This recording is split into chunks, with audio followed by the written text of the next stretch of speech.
Estava asseguda a una cadira mentre fitava, sense que ningú s'adonés, un Adonis que es passejava pel vaixell com si fos l'escenari d'una desfilada. Tenia tendència a enamorar-se dels homes més inoportuns que apareixien a la seva vida.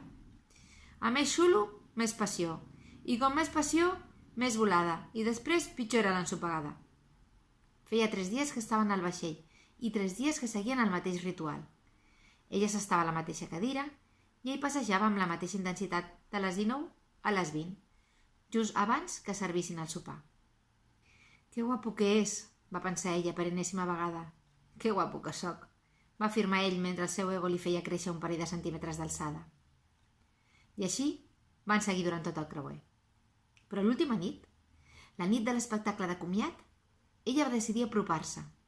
Feia dies que ho rumiava.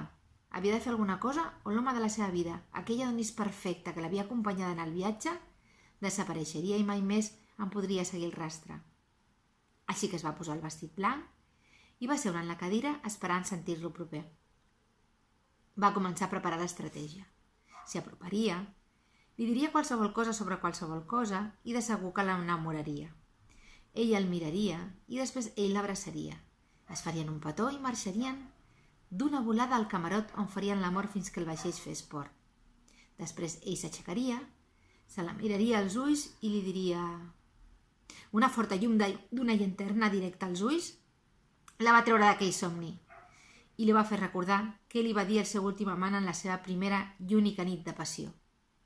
Un bon polvo, com et deies?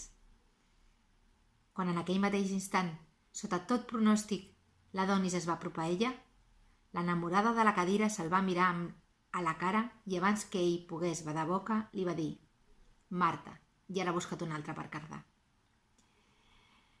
Bé, avui tocava un conte llarg, però estic molt cansada i no tenia ganes d'explicar el conte llarg i us he explicat un conte curt, el conte llarg per un altre dia.